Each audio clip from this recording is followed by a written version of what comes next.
اعوذ باللہ من الشیطان الرجیم بسم اللہ الرحمن الرحیم السلام علیکم ورحمۃ اللہ وبرکاتہ۔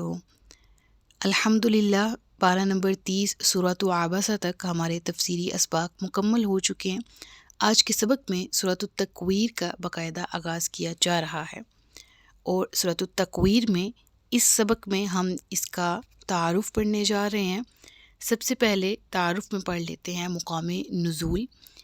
یہ سورہ مکہ مکرمہ میں نازل ہوئی، اور اس کے مضامین اور انداز بیان سے بھی یہ بات ظاہر ہوتی ہے کہ مکہ معظمہ کے ابتدائی دور کی نازل شدہ صورتوں میں سے ایک سورہ یہ بھی ہے۔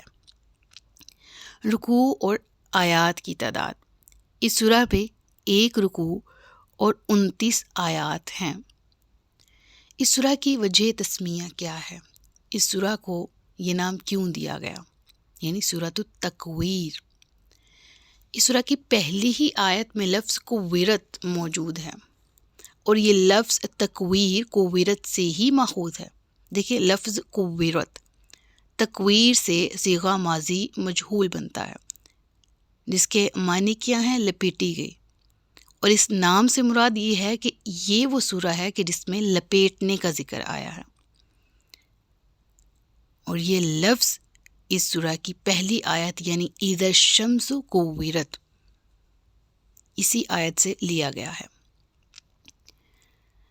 اس کے بارے میں رسول اللہ صلی اللہ علیہ وآلہ وسلم کی ایک حدیث ملاحظہ ہو کہ حضرت عبداللہ بن عمر رضی اللہ تعالی عنہما سے روایت ہے کہ نبی کریم صلی اللہ علیہ وآلہ وسلم نے ارشاد فرمایا، جسے یہ پسند ہو کہ وہ قیامت کے دن کو ایسا دیکھے گویا کہ وہ نظر کے سامنے ہیں، اسے چاہیے کہ سورۃ التکویر یعنی سورہ اذا الشمس کوورت اور سورۃ الانفطار یعنی سورہ اذا السماء انفطرت اور سورۃ الانشقاق یعنی اذا السماء انشقت پڑھے۔ یعنی ان سوراز کے جو نام ہیں وہی مراد ہیں۔ پہلی آیت اللہ کے نبی صلی اللہ علیہ وآلہ وسلم نے پڑھی، جن سے ان سورہ کے نیمز ڈرائیو کیے گئے ہیں، اور یہ حدیث ترمذی کی ہے۔ اور اس حوالے سے ہمیں کیا سیکھنے کو مل رہا ہے؟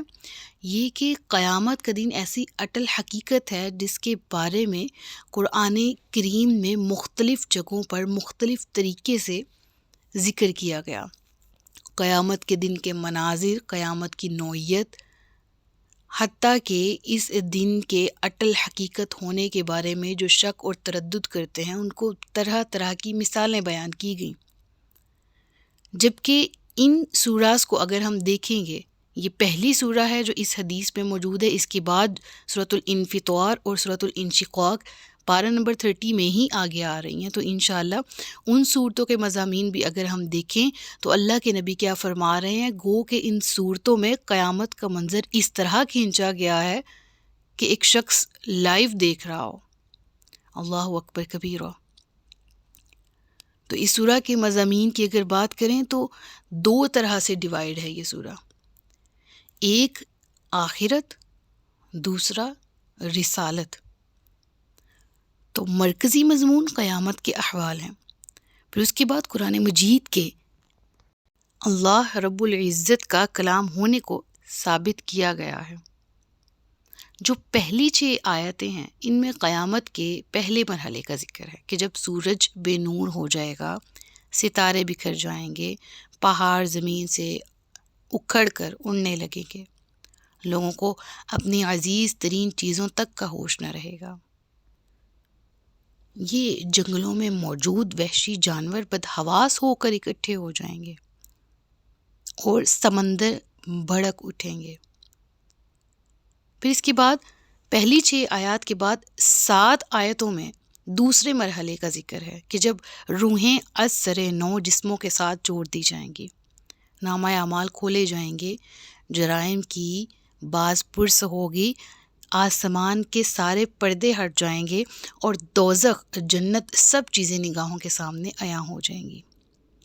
اور آخرت کا یہ سارا نقشہ کھینچنے کے بعد یہ کہہ کر انسان کو سوچنے کے لیے چھوڑ دیا گیا کہ اس وقت ہر شخص کو خود ہی معلوم ہو جائے گا کہ وہ کیا لے کر آیا ہے۔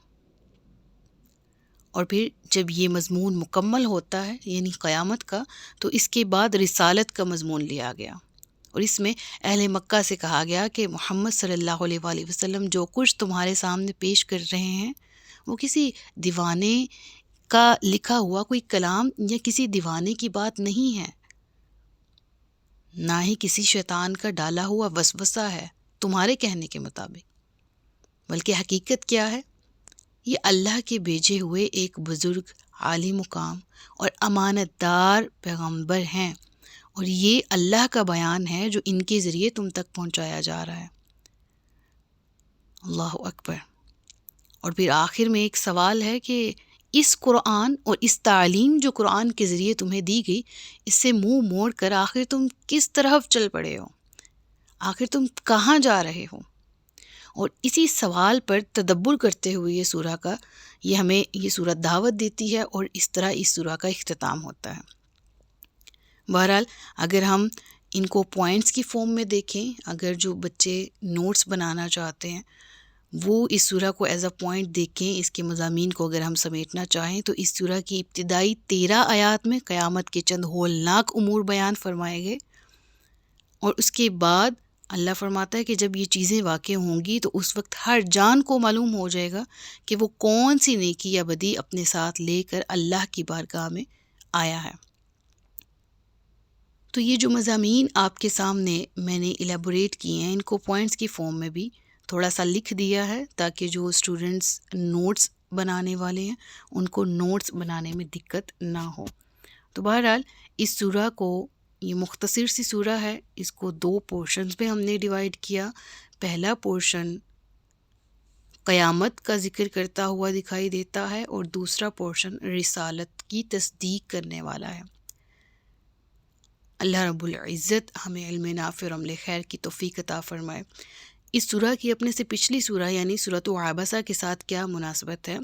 سورۃ التکویر سورۃ عبس سے کس طرح سے ریلیٹ کرتی ہے؟ دونوں صورتوں میں قیامت کی ہولناکیاں اور شدتیں بیان کی گئی ہیں، تو مضامین بالکل ایک دوسرے سے مماثلت رکھتے ہیں۔